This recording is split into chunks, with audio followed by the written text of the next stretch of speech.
laawol kisal ko laawol peewal e ɓantal. alhamdulillahi rabbil alamin. alhamdulillahi alladi amarana biliqtida'i bisayyidi alabrar wa nahana an التشبه بالمشركين والكفار. أحمده على ما أولانا من النعم وصرف عنا من النقم.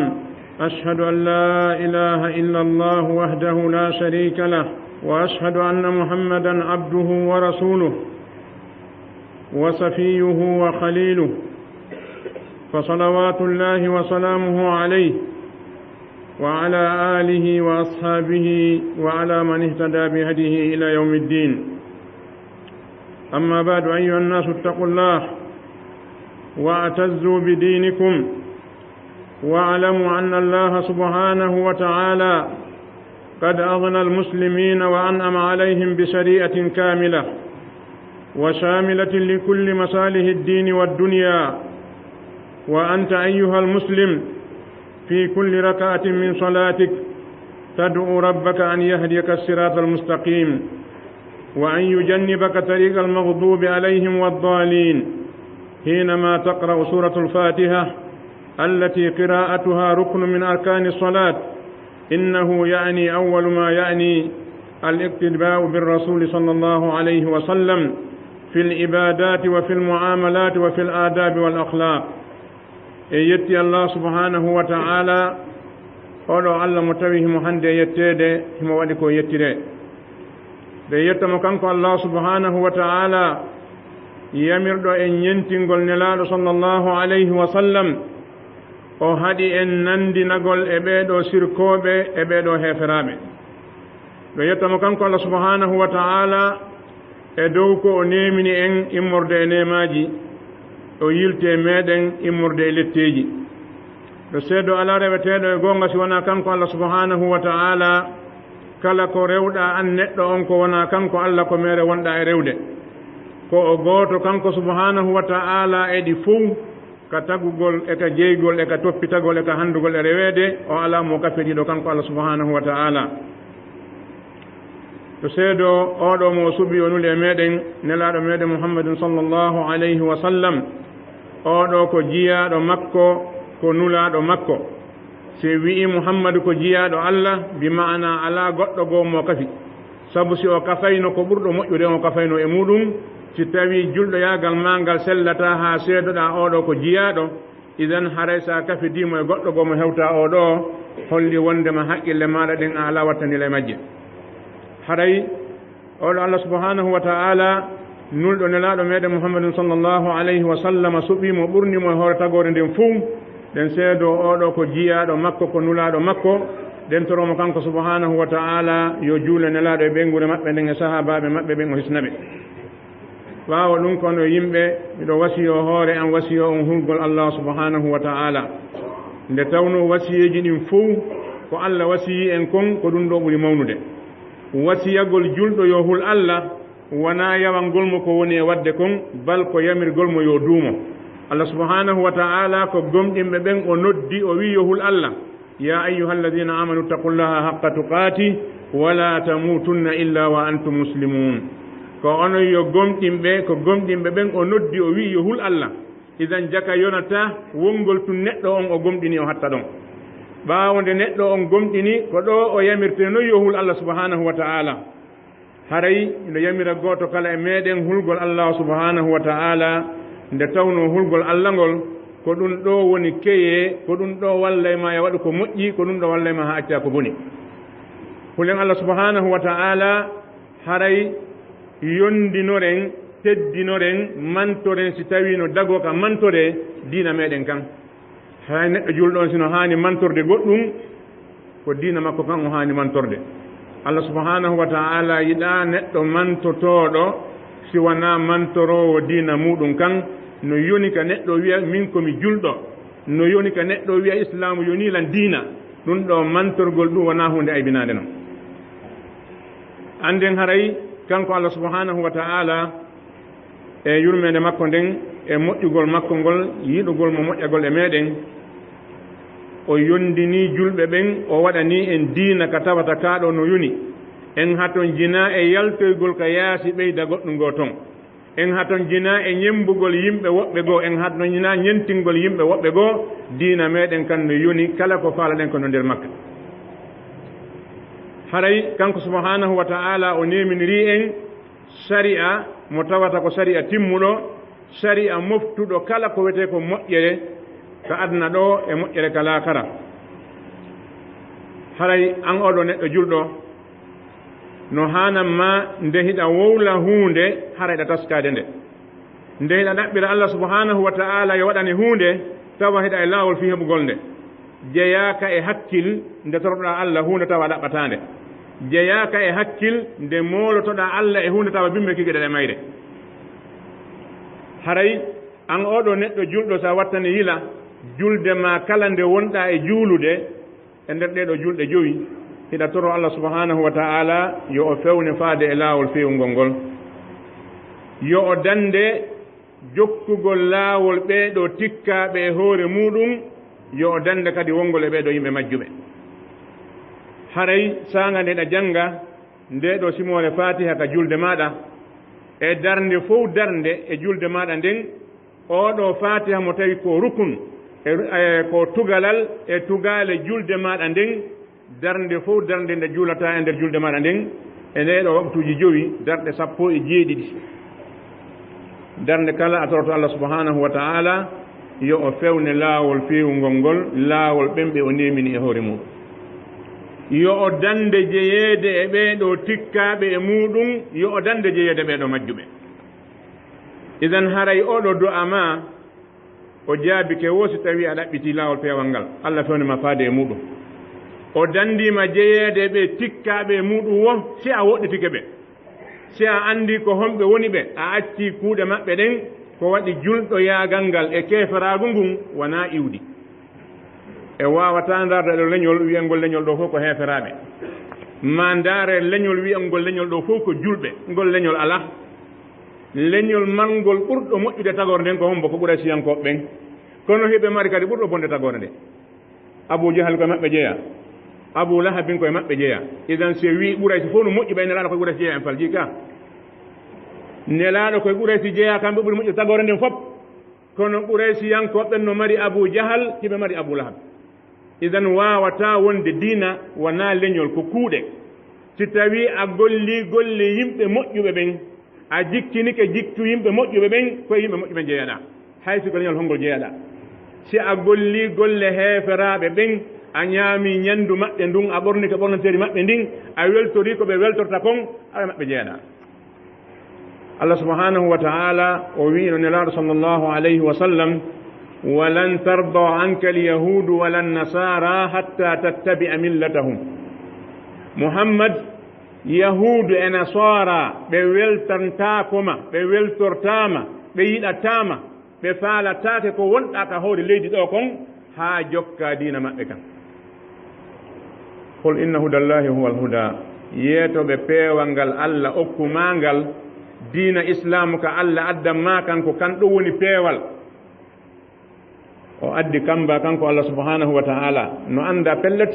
nelaaɗo sallllahu alayhi wa sallam jokkata yahudu ɓe jokkata nasara ko hombo wona e yeetede ɗum haysi ko e nelaaɗo tugga ko ene wona e yeetede wala in ittaba'ta ahwa'ahum ba'da alladi ja'aka min al-ilm innaka idan ma laka min allahi min waliyin wala nasir wala in ittaba'ta ahwa'ahum ba'da alladi ja'aka min al-huda min al-ilm ma laka min allahi min waliyin wala nasir wallahi si a jokki beleɗe alyahudi e annasara ɓaawo ko arma kon e gandal ɓaawo nde annduɗa diina muhammadu kanko ɗum ɗo Allah subhanahu wa ta'ala ko suɓi kon ko ɗum ɗo si a jokki beleɗe maɓɓe ɗen hande kadi anndu amaraka Allah giɗo amara wallo idan haray an oɗo julɗo sanga torotoɗa Allah subhanahu wa ta'ala yo o fewne laawol feewngol ngol laawol ɓemɓe o nemini e muɗum no hani harayɗa e laawol ɗaɓɓitugol oɗo peewal kadi sabu sa ɗaɓɓitali peewal ngal a wawata ngal heɓude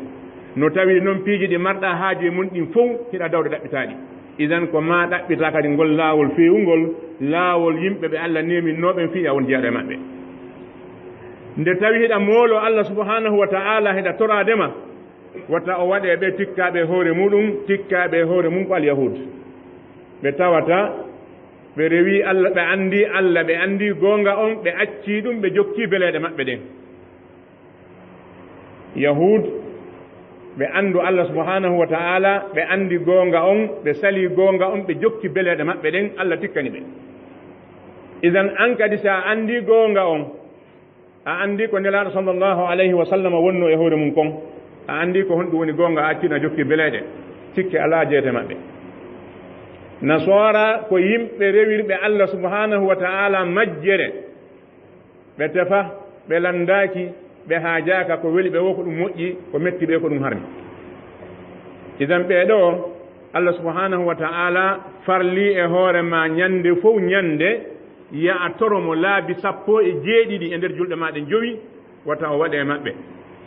si ɗum no tindini ko honɗum ɗum tindinta ko ɗum tindini ara num tawo wiigol ma ihdina surata almustaqim sirata alladina an'amta alayhim honɗum no firi ɗum ko tindini wondema ko ya a jaɓu wonde ñentinowo muhammadun sallllahu alayhi wa sallam e piiji maɗa ɗin fof ka dewe maɗa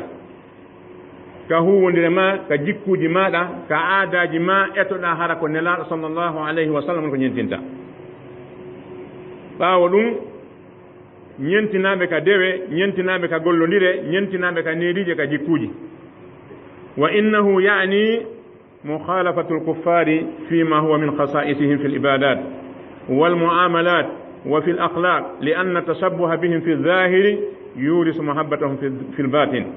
ولهذا تضافرت الأدلة من الكتاب والسنة على الأمر بمخالفتهم والنهي عن التشبه بهم إبعادا للمسلم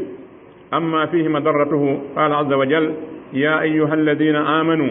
لا تتخذوا اليهود والنصارى أولياء بعضهم أولياء بعض ومن يتولهم منكم فإنه منهم إن الله لا يهدي القوم الظالمين إمن دون ستوي دون نتندني حريك هون دون تندني نتندني لندغول بيدو هيفرابي لندغول هيفرابي بين ونا أنغل هدغول إماتبي لندغول هيفرابي بين كويا لندو بي بيجي دي بهرتوري دين كدوي ماتبي كغولو دي ماتبي كجيكوجي ماتبي sabu nandintinagol e maɓɓe kamɓe heeferaɓe nga kene ɗum adday ya yiɗuɓe ka gundo se wattani ila hannde yimɓe buy wiɓe hoore mum ko julɓe tawa heeferaɓen hiɓe yiɗiɓe hiɓe hooliɓe ɓuri julɓe ɓe andata ɗum ko si tawi woni yaltugol hannde julɓe buy yaha ka heeferaɓe wuurida e maɓɓe no wela ɓe no hawrani ɓe ɓuri yaloo ko leydi julɓe ɓe bal no woodi yimɓe wiiɓe hoore mum ko julɓe tawata ɓe amata uddude hunduko maɓɓe ɓe nawa hefraɓe nun hande na julɓe ɓe ñande wolɗangol konngol o wi ashhadu an la ilaha illallah wa anna muhammadun rasulullah wona julɗo kesum sabu sa wi ko heferaɓe moƴƴi wona julɓe ɓen hara a faayi no waawi julɗo no faaya no woodi julɓe wonɓe bonnude no woodi wiiɓe hoore mum ko julɓe wonɓe bonnude kono ɗum wiya julɓe ɓen moƴƴa sabu bonnugol gooto e julɓe ɓen bonnugol yoga e julɓe ɓen bonnata julɓe ɓen idan kadi diina ma ka wi'ama wonde julɗo on o faayata o faljata sa waɗi noon ko hakkil maɗa hara a faayi neɗɗo no wona julɗo o faaya neɗɗo no wona julɗo seytane foolamo ɗum inna julɗo moƴƴa ko a noddumo toronoɗama allah subhanahu wa ta'ala e ruto e peewal ngal wona ya jolmo e mum nelaɗo allah subhanahu wa ta'ala ko kanko andini e yiye en toromo rabbana la tuzigh qulubana ba'da idh hadaytana rabbana la tazigh qulubana ba'da idh hadaytana allah min torikema wata a ooñu ɓerɗe amen ɗen ɓaawo nde fewnuɗa amen jaka yo neɗɗo no ooño ɓaawo nde o feewi si wonano ɗum allah wetani toromo ɗum ka nelaɗo sallllahu alayhi wa sallam no heewi ko ɓe maakayno allahumma ya muqallibal qulub sabbit qalbi ala dinik allah ko aw woni waylitowo ɓerɗe tawa tuma goo ɓernde nden no ɗo tuma goo hinde ɗo tuma goo hinde to ɓay noon ko an jogii ɗum ɗon ko an jogii ɓerɗe ɗen mi torikema tabintinanan ɓernde anden ka hawre diina maɗa idan ɗum ɗo no holli wondema julɗo on fii o faayi wi'a julɓe ɓe moƴƴa wiigol julɓe ɓen moƴƴa julɓe ɓen holnaaki ko heeferaɓe ɓen holni ko ɓen moƴƴi siko a wowli ngol ɗo haren aka julɓe wonɗa hannde kadi sabu julɓe ɓen ko yiirete on ɗum si a nani islam ko hombo a wawata jindude ha yiya islam sinata yi julɓe ɓen si julɓe ala islamu ala haray ɗum no firi wondema ya a lundo heefera ɓen e piiji ɗi ɓe hertori ɗin sa wii gayri lmagdubi alayhim wala dalin allah wata a waɗan e ɓen tikkaɓe e muɗum wata waɗan e ɓe majjuɓe haray ɗum no wii hon ɗum ya a jaɓu lundagol ɓe e piiji ɗi ɓe hertori ɗin ka dewe maɓɓe ka jikkuji maɓɓe wota nandintino e maɓɓe sabu si a nandintinike e maɓɓe ɗum waɗa ha yiɗaɓe ko ɗum waɗi sen taski kan alqur'an ma ka sunna nelaɗo sallllahu alayhi wa sallam en taway no heewi toon tef dalillaji arɗi holli wondema ye woɗɗi to yahude e nasara wata jokkuɓe kone muɗum ko allah subhanahu wa ta'ala o noddi yimɓe gomɗinɓe ɓen wona nafiqiɓe o noddi dey ya ayyuha alladina amanu ko onon yo gomɗinɓe la tattahidu lyahuda wannasara awliya wata on jogo alyahude e annasara weldiɓe wata on waɗu ɓeɗo weldiɓe moɗon ka gundo badum awliyau bad wa man yatawallahum minkum fa innahu minhum kala e mo weldindiniɗo e maɓɓe yo andu koye maɓɓe o jeeya inna allaha la yahdi alqawma alzalimin idan haray no haani wattande yila moƴƴa heewi hande e julɓe ɓen wonɓe e nandintinade e ɓeɗo heeferaɓe ka yewtereji maɓɓe ka ɓornateriji maɓɓe ka mbaadiji maɓɓe hakkunde worɓe e rewɓe ko tawata wawata ko kontade min dhalikum ma yafaluhu arrijal min halqi lihahum wa tahdiyati sawaribahum wa qad amara annabi sallallahu alayhi wa sallam bi jazbi sarib wa ifa'i lihya wa minhu taqliduhum fi umuri al-ibadat ka taqlidihim fi al-umuri as-sirkiyya min al-bina'i ala al-qubur wa qad qala sallallahu alayhi wa sallam la'natullahi ala al-yahud wan-nasara ittakhadhu qubur anbiya'ihim masajid ومنه تقليدهم في الأعياد الشركية كأعياد المواليد موالد الرؤساء والملوك فيجب على المسلمين أن ينتبهوا لذلك ولا يغتروا بكثرة من يفعل ذلك ممن ينتسب إلى الإسلام وهو يجهل حقيقة الإسلام harayno jeya e piiji ɗi haanuɗe lundade heeferaɓe ɓen e muɗum go'o ko heewuɓe julɓe ɓe waɗata yaafo ɗon neɗɗo no waɗa ella hara o anda ko ella neɗɗo no waɗa ella haray mo andi ɗum ko ella waɗɗo ella on o anda ko e ella e waɗɗo ella no andi ɗum ko ella naɓe gotum ko Allah subhanahu wa ta'ala nano ko ngoɗo ɓe nangete fembugol ɓe ba'e itta haalaɓa pos accita ɗiɗo ɗi juuta ɗum ɗo ko nandintinagol e maɓɓe kamɓe heeferaɓe nelaɗo sallllahu alayhi wa sallama no rentini e muɗum no hananma an julɗo on ma dama ko a julɗo ma dama a jaɓi ko muhammadu woni ko ñentinta si nelaɗo haaɗi e hunde watta a tew pas waɗande si nelaɗo yamiri hunde watta a tewo pas accande yo won a waɗali ko nelaɗo yamiri saabu angal heɓugol feede yo won a accali haɗore maɓɓe nden haɗa a ronku kono watta a tewo pas waɗa ɗum ɗon si wona ɗum nangal mangal an e nangal goɗɗo gon wonama wonta gotungoy idan haray accugol ɗi sunsunkoji ɗo juutinaɗi femma waare nden haalaɓa pos ko noone e nandintinagol e alyahude e nasara ko noone e nandintinagol e heefera ɓen hanana julɗo wo julɗo wonɗo wo wonɗo kadi e kala ka o woni kala no o woniri ñentingol ɓe ɗum ɗo sabu nelaɗo sallllahu alayhi wa sallam koɓe yamiri julɗo on koyo accitu waare makko nden haysi woni ɗum no ñakkini haysi woni no woodi wonɓe e wadde ɗum bonna inde islam ɗum haɗa ɗum no dagi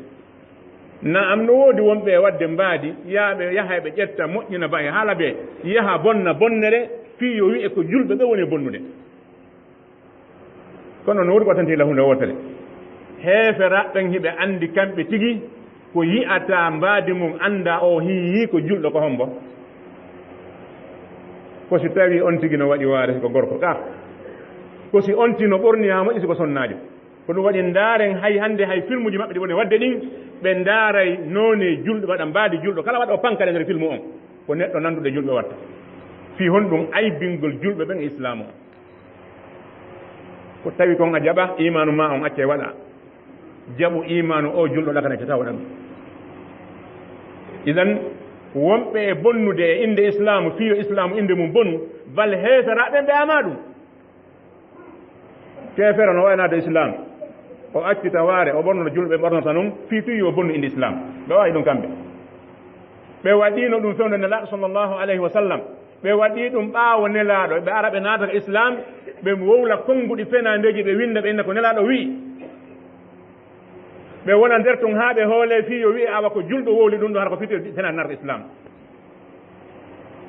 defte penale buy ko kamɓe moƴƴini ɗe naari ka nder dina fii trompugol julɓe ɓen hadiseji fenaɗi bus ko kamɓe wowli ɗi baki nelaaɗo fii yo trompugol julɓe ɓen na ɗon ɓe hattata kadi ɓe bonna e bonnireji ɓuy fii bonno inde julɓe kono fii goɗɗo no bonnude inde julɓe ɓen ɗum ta itte e mbaadi julɗo on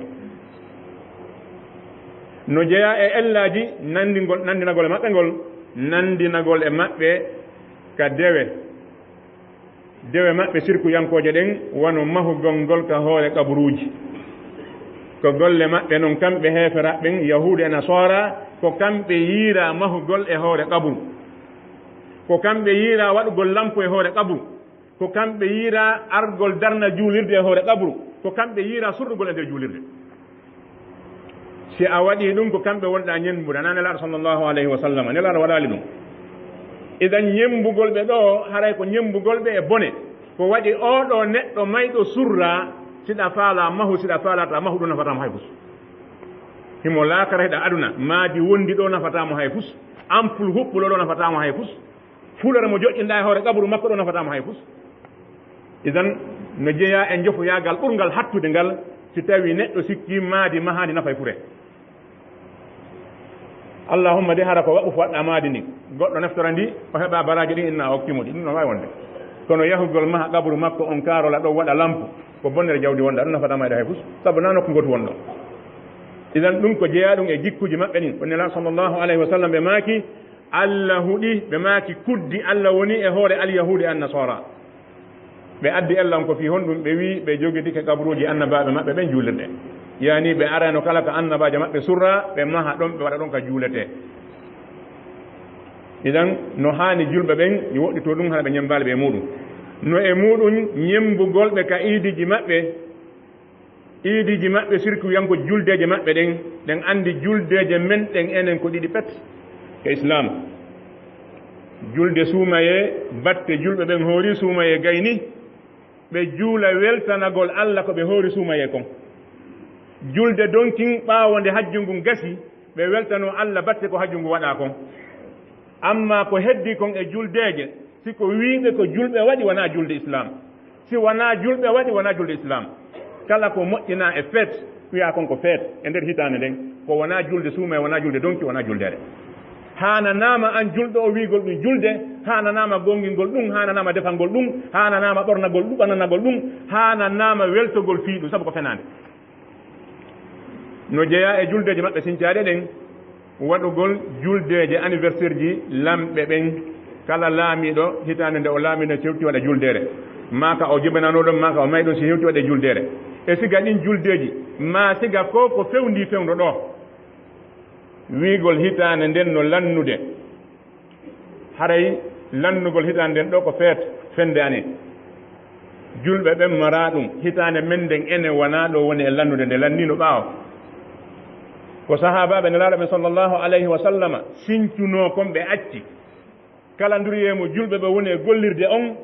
ko umar nodduno kon sahabaɓe ɓe jooɗi ɓe diisodiri ɗum ko e jombente ñande go o mayru woni go hitande meɗen nden enen ko ñande donki lanni hitande men nde lanni si a waɗi ka hakkilma wonde hitande no lannude ɗum ɗo ɗum no waɗane juldere haɗa watta ila dina maɗa kam moƴƴa saabu kala ko wowluɗa ka hoore leydi ɗo allah landudema yowma qiyama fi honɗum wolonɗa ɗo hay siko gonga wona fisikanto fenande idan ñentingol ɓe ɗi iidiji ɗo ko hunde nde tawata julɗo hana wadde harayno hani julɓe ɓen yo watta hila moƴƴa hara en hoditorali ɗuuɗugol waɗoɓe ɗum haysi tawi adna ɓurɗo ɗuuɗude on hannde no wadde feet ɗiɗo feetiji mawnina fi majji fowtanoɗi haray hananama an julɗo on jokkugol ɗum madama ko a julɗo ko waɗi a wawata wonde ko a julɗo hiɗa ɗo hiɗa to ɗum ɗon fof kadi ko ɓuri hulɓinade ɗum ɗon ko honɗum ko wiiɓe ɓen ko julɓe kamɓe ñande julɓe ɓen juuloyta hiɓe préparé fi yima ama ñande heesaraɓe wi ko julde hiɓe préparé fi yima ama kamɓe ka ari wohiɓe ɗon ɓeeɗo yimɓe waaɓe ni ɓe watta ila moƴƴa la siyamma ɓeeɗo sukaaɓe ɓe tawata hannde siko julde suumaye kamɓe ko gami siko julde donkin ko gami siko fende ane ko gami kamɓe ko woni wo ko beere e zina e gami neɗɗo waaɗo ni wiya hoore mum ko julɗo muskila on no hulɓini annden hara ɗi bonnireeji wonaaɗi e bonneede lorra majji o wonaa lette ɗen ka laakara tum balɗi no ɗo kadi subhanahu wa ta'ala wiino en zahara alfasad fi lbarri walbahri bima kasabat aydi nnas liyuziqahum ba'da alladi amilu so yii lewru dari ndu o ndikka maynu ndun hitaande arde o ndikka rowani laamiɗo o ndikka oya bonnere nden ko honɗum waɗi ɗum bakkatuuji meɗen ɗin wiigol men ko en julɓe tawa taf julɓe watta ko so en naati ka juulirɗe meɗen en tawa julɓe ɓen no ɗuuɗi kono so en yalti ka taraw en tawa ko homɓe woni no ka juulirde ɓeeɗo yimɓe aranɓe fuu allah subahanahu wa taala sifike bonnireeji ko ɓe wanno ko gootum gootum baaba meɗen adama alayhi salam ko bonnire hum gootum o waɗi o yaltika aljanna gootum pet iblisa e kuddi mum ndin allah sifaaki mo waɗi zina innahi mo yari beere innahi mo waɗi hoore ko sifi e golle makko ɗen ko hunde wotere pet o sali sujjande adama ka bonnire hum gootum halkimo waɗi mo woni on fof joni noon an mo tawi zina no kama beere no kama riba no kama kala façon bonnere nden no ka maɗa ɗawiɗa ashhadu an la ilaha illallah wa anna muhammadan rasulullah ko imma lorroɗa ɗo hisoya to ma ɓuttina ɗo ñaama yara waɗa ko falɗa kon lettoyɗa to sabu allah subhanahu wa ta'ala si o faalakama nangirde bakkatuji maɗi kala kala o adda ko ittata ɗe maɗa o adda jarrabuyeji idan ɗum no jeeya e ko ɗum ine jarrabuyeji ɗin hoto julɓe no jeeya e mum kadi ndaarugol si e yiltoto allah adda jarrabuye fiyo yimɓe yilto liyuziqahum ba'da alladi amilu ko addiri nde bonnere ka hawre leydi ɗi sattendeji ɗi bonnere jawdiji o yeebaare wonki nawnaje ɗe goɗɗo ala feere muɗum ko ɗum saakitori ka hawre leydi ko fiwon ɗum ndaren hannde ñaameteji ɗi wona ko awete wona ko tutete wona ko remete kala ko waɗa ala e moƴƴude fihon ɗum wona leemu nere darato yaha hande yaltoyatande bonali wona mangoro irtata tawa ñaameteno nder ton kala ko piiji ɗin fof allah sanji noon en fihon ɗum bakkatuji ɗin sabu ndaren hannde kamin enen julɓe ɓe wona kay faraɓɓe ndi a natata hannde e galle julɓe tawa gujjo ala toon jeenowo ala toon ñaamo wiba ala nder ton a tawa goɗɗum mum nder ton siɓe mara jeeno haɗa ɓe mari gujjo siɓe mara ɗum ɓe mari ñaamo wiba siɓe mara ɗum ɓe mari ton waɗo bone goɗɗo goo ton haɗano toon on ɗon no duuma e hoore mum idan bone on noon si o waɗama wona waɗɗon to mari probléme an kadi yiiɗo bone on no waɗe a haɗali a ñaali si bolette ɗen ari a heɓoray ɗum waɗi ibnu abi duniya no ari e hadis ka jawabul kafi ibnu qaymo filli o wi wondema goɗɗo jeenoɗo e bani israil allah imminno malaikaɓe ɗiɗo yahugol halka saara yimɓe maɓɓe ɓawa malaikaɓe yahi halkugol hoɗo ngon ɓe tawi goɗɗo no dari toon no juula ɓe yiltiti ɓe wi allah jiyaɗo ma kaariji no toon himo juulude allah wi yahe halkon saara nden fuɗɗoronmo kanko ha hande yeeso makko sanzali timiɗo yedda si woni ko allah yettete ko mettatama goɗɗo jeenata mettema wujjata mettema janfata ko mettema an kala bone waɗaɗo no hawri e maɗa ko a julɗo ko mettata allah ko mettatama ko a julɗo wawi wonde idan la budda haɓen boneji ɗin rentoɗen e majji rentinen e majji si hiten si tawi woni a woni tun an a watta bone on yonatagoy wiigol tummin mi bonnata yonata ko waɗi ko ma wona a bonnata haɗa kadi bonnere nden añande ka ɓernema lutta hande kadi ko ala feere muɗum kon أقول قولي هذا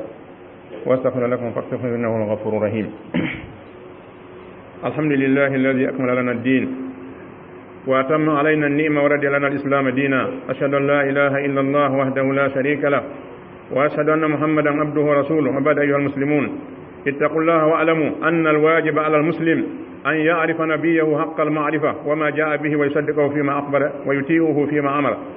فإنه لا سبيل إلى السعادة والفلاح في الدنيا والآخرة إلا على أيدي الرسل ولا سبيل إلى معرفة الطيب من الخبيث على التفصيل إلا من جهتهم ولا ينال رضا الله إلا على أيديهم قال تعالى شرع لكم من الدين ما وصى به نوحا والذي أوحينا إليك وما وصينا به إبراهيم وموسى وعيسى أن أقيموا الدين ولا تتفرقوا يجي الله سبحانه وتعالى تمنا إن كانوا دينا تبك حتى جنا إبيدي هند كدي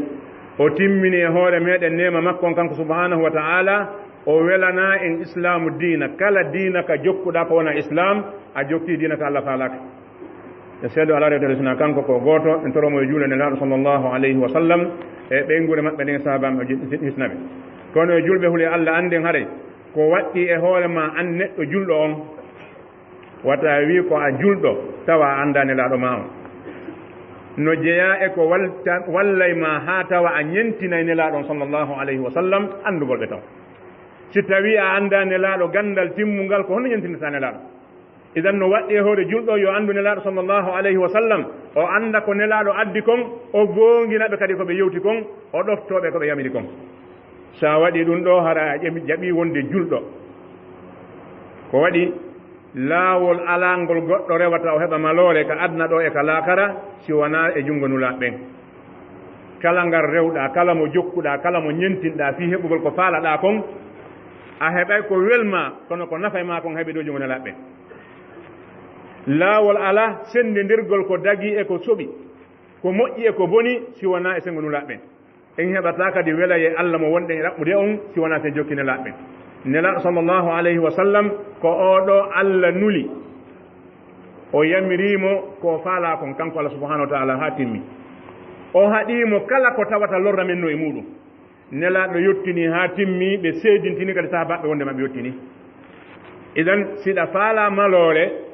won ñentinowo nelaaɗo sallllahu alayhi wa sallam e piiji ɗin fuu ko waɗi diina islamu kan acca hay hunde imma hiɗa hewti anndugol ma a hewtali anndugol kono hay hunde ko diina ma kan accu wowlade ala diina yahuka ha wowlanma no natirta ka hurgo no jooɗorta nder ton wowlanma no laɓɓinorta wowlanma no yaltirta kono gacca halnadima idan hana nama an julɗo o wonde ko a julɗo hiɗa ɗo hiɗa to asaddu nnasi adaba yawma alqiyama zul wajhayni alladi yati haula bi waji wa haula bi waji yimɓe ɓen fof ko ɓuri jogade lette bonɗe yawma alqiyama ko neɗɗo mo geece ɗiɗi siko heeferaɓe noddi o yahay siko julɓe ɓe noddi o yahay kanko nokku ala ko ɓe subahanahu wa taala wi tara alladina fi qulubihim marad yusari'una ilayhim wa yaquluna nafsa an tusibana da'ira a yi ay ɓe yimɓe ɓe woni e nder ɓerɗe mum nawnare naafigaku hiɓe soomo tinno yaha e heeferaɓe ɓe wiya hara meɗen huuli dow tigi tigi on wata yahoy ha janngo taw ko kamɓe jogui konngol ngol har ala kamɓe wona yaata ha keefere jogoo konngol allah no wooda abadan si a gomɗinta wiya a gomɗinta si a hoolaki ko allah wi ko wiya a hoolaki kono weetata ñande tawata ko keefere jogii konngol ngol sabu ñande weetunde o allah no woodi idan haray neɗɗo julɗo no haani anndude wondema o heɓata moƴƴere si wona e laawol nelaaɓe ɓen allah subhanahu wa ta'ala o wi nelaaɗo sallllahu alayhi wa sallam mi sar'inani on immorde kaaɗo diina konko mi yamirno nuuhu e ko ko mi wahayne e maɗa e ko ko mi yamin ibrahima e moussa e isa honɗum woni ɗum ñinne diina ka watta on surtout ka hoore makka idan annabaɓen fuu koye hoore diina islam ɓe woni yahude e nasara ko ko ɓe woni e hoore muɗum ko beleɗe maɓɓe ɗe ɓe moƴƴinani hoore maɓɓe wono julɓe goo ma wiiɓe ko julɓe goo moƴƴinani hoore mum beleɗe hannde jokki fama balu aqwamin yantasibuna ila hadha ddin summa yukhalifunahu fi akhlaqihim wa adatihim ويتشبهون بالكفار في شتى المجالات عن عمد وإسرار وقد روى أبو داود والحاكم عن ابن عمر عن النبي صلى الله عليه وسلم أنه قال من تشبه بقوم فهو منهم haray ko honɗum woni fiyake yimɓe ɓe tawata no dambi hoore mum ka julɓe ɓe wi hoore maɓɓe kamɓe kadi ko ɓe julɓe ɓe lundata ko heeferaɓe ka jikkuji maɓɓe ɓe lundata ko ɓe ka aadaji maɓɓe bal hiɓe nandintino e maɓɓe piiji ɗin fof haala kadi ɓe tewi ɓe duumo e hoore ɗum kadi ɓe haajaka nelaaɗo sallllahu alayhi wa sallam ɓe maaki man tashabbaha bi qawmin fa huwa minhum mo nandintinike e yimɓe ko e maɓɓe o jeeya nandintiniiɗo e maɓɓe koye maɓɓe jeeya wonɗo e maɓɓe noon tigi ko waɗi nandintinagol e goɗɗo e waggol ko woni wadde gon tigi naa gotum ka si tawi a feete 24 a feete 31 kala ko ari ko heeferaɓe watta ko nga waɗe an kala ko heeferaɓe moƴƴini a tawa e muɗum an namudo sabbi an tanin hum haray an koye maɓɓe jeeɗa sabu wona doloke on waɗa e ma julɗo ko kuuɗe maɗa e konngudi maɗa ɗin si tawi ko haala maɓɓe ka wowlata ko ɓe wowlata kon fof a wolay koɓe ñamata kon a ñaama koɓe yarata kon a yaray kaɓe yahata toon fof a yahay a wi ko a julɗo ko fenande wonɗa a wawata wonde julɗo ala ko haɗaɗa an hay hunde fof no daganima wawata wonde idan haray nandintinagol ɓe ɗo no jeeya e nandintinagol ɓe e ko tawata hannde so e wattani yila no jarribora ɓeeɗo sonnaaɓe julɓe so ndaari hannde yaasimo wuuruɗen on saara nde wonɗen nden hitaande arnde wo ndikka nde a rowani ɓortagol roɓɓe yalta hannde so ndaari ɓornateeriji wonɗi ɗi ka nder marché ɗo a tawa ko ɓuri moƴƴande makko ba hannde ko yaltuɗa ko yaara jooɗo yo hara o wuural ɗo ko waɗi ko waawɗaa hippude gite wo ko wakkiliɗaa o ko waawɗaa hippude gite ko feƴƴo to siko waawi o soodane ma o ngal hippanemo gite idan arɗo wo ko ɓoltiiɗo ñoomi e parte ɗo ɓoni wattade ko goɗɗo wata wole fii muɗum nelaaɗo sallllahu alayhi wa sallam ɓe wowlino fii ɗum neeɓi ɓe maakino kamɓe nelaaɗo sallllahu alayhi wa sallam simfani min alhinnar lam arahma ɓe maaki nooneeji ɗiɗi e yimɓe ko jeyaɓe yimɓe yite mi yiyaali ɓe ɓe sifi e ɓen yimɓe ɓe tawata no jogii looci waaɗi wa bukkine no fiira yimɓe hore tooñe sañƴi ni kala uddiɗo gite no tasko yii ɗum ɗon ka e sonnaaɓe ɓe tawi wonaa coñci woni ko ɓe saƴiraa kono hiɓe huli ñannde wo hiɓe soodi coñci kono yata surriɗo e maɓɓe idan ɗum ɗo ko hunde hulɓininde ndi nde tawata miɗo haani haɗude ka an haɗaka ma gooto kala mi haɗa ka muɗum si tawi a deƴƴii ɗum ɗon ka ma a deƴƴii ɗum ka konngol ma ngol martata ɗon haray a heɓaali ko ɗaɓɓuɗaa kon sabu si tawi woni bonnere nde waɗaama ka ma a deƴƴii a haɗaali la siyam ma ɓenngude maɗa nden tigi haɗa jogi probléme yo taw hara ronko feere kono na hiɗa wela hiɗa deƴƴi ɗon hiɗa inacci ɓewɗa haray ɗiɗo bonnireji saaki e hoore ndiɗo leydi hannde ɗiɗo geddi wonaɗe waɗeede e junngo ɓeeɗo sukaaɓe no hulɓini sabu muskila meɗen on yehi haa tawi hannde kadi no metti ñaawde sukaaɓe wonaa kamɓe tuwone bonnude kono ko kamɓe woni waɗde bonnere wi'aande nden ka yaasi kono so yehi ka juulirde kadi en tawa no hulɓini sabu makko baaɓe wiyaɓen ko makko baa ka juulirɗe so en jooɗike en ndaari no makko baaɓe juulirta en tawa no hulɓini na sukaaɓe tuwone bonnude goy makko baaɓe no bonnude e noone maɓɓe on makko baa bonna e julde o juula no juulirtaake ko bonnere goo noon kadi ga idan so yii nelaaɗo sallllahu alayhi wa sallam salmini julde wi astahfirullah ti on ɗum sabu hiɓe irriti kamɓe nelaaɗo sallllahu alayhi wa sallama wondema ɓe tottiinde julde kono ɓe raɓɓindini ɓe waɗaali no haaniri noon bi mana a wawata waɗande allah haa ka haani ɗon sabu angal timmugol maɗa ngol e timmugol allah ngol a wawata wadde hunde nde allah wima tawa hunde mankata e mayde idan ɗum woni nelaaɗo sallllahu alayhi wa sallam ɓe juula ɓe gayna ɓe astahfirullah si tawi juuluɗo haa gayni torike allah yaafuye an bonnuɗon kono no hannda wadde idan haray wattane yila ɓeyden torade allah subhanahu wa ta'ala yo o fewnu en o fewnana en ɓeyden kadi rentade e rentina ɗiɗo boneji ko ɓuri hulɓinade e boneji ɗin fuu ko ɗiɗo boneji ɗi tawata yehi haa tawa kaka moƴƴere nde iwrata ɗon ɗi iwri bone iwruɗo ka bone on iwrata ɗon sitta on ɗon e ndi bone iwruɗo ka je bone moƴƴere nde iwrata ɗon si yehi haa bone yaltiri ka moƴƴere nde iwrata toon hara on bone hara hulɓinike idan zamanu mo wonɗen on toon ɗo ko ɗon fewnude ربنا تقبل منا إنك أنت السميع العليم وتب علينا إنك أنت التواب الرحيم اللهم أرنا الحق وارزقنا اتباعه وأرنا الباطل وارزقنا اجتنابه برحمتك يا أرحم الراحمين اللهم حبب إلينا الإيمان وزينه في قلوبنا وكره إلينا الكفر والفسوق والعصيان واجعلنا اللهم من الراشدين اللهم حبب إلينا الإيمان وزينه في قلوبنا وكره إلينا الكفر والفسوق والعصيان واجعلنا اللهم من الراشدين اللهم اجعلنا هادنا مهتدين غير ضالين ولا مدلين سلما لأوليائك عدوا لأعدائك نحب بحبك من أحبك ونعادي بعداوتك من خالفك برحمتك يا أرحم الراحمين اللهم اقسم لنا من غشيتك ما تهول به بيننا وبين معصيتك ومن طاعتك ما تبلغنا به جنتك ومن اليقين ما تهون به علينا مصائب الدنيا ومتئنا اللهم بأسماعنا وأبصارنا وقواتنا أبدا ما أحييتنا واجعل ثأرنا على من ظلمنا وانصرنا على من عادانا ولا تجعل الدنيا أكبر همنا ولا مبلغ علمنا ولا تسلط علينا بذنوبنا من لا يخافك ولا يرحمنا برحمتك يا أرحم الراحمين اللهم نسألك بأسمائك الحسنى وصفاتك الأولى وبكلماتك التامة أن تبدل أسرنا يسرا اللهم بدل أسرنا يسرا اللهم بدل أسرنا يسرا برحمتك يا أرحم الراحمين اللهم فرج همومنا ونفس كروبنا واقض ديوننا واشف مرضانا وآف مبتلانا وارحم موتانا برحمتك يا أرحم الراحمين سبحان ربك رب العزة عما يصفون وسلام على المرسلين والحمد لله رب العالمين لا والكسل ولا والبي والإبانتال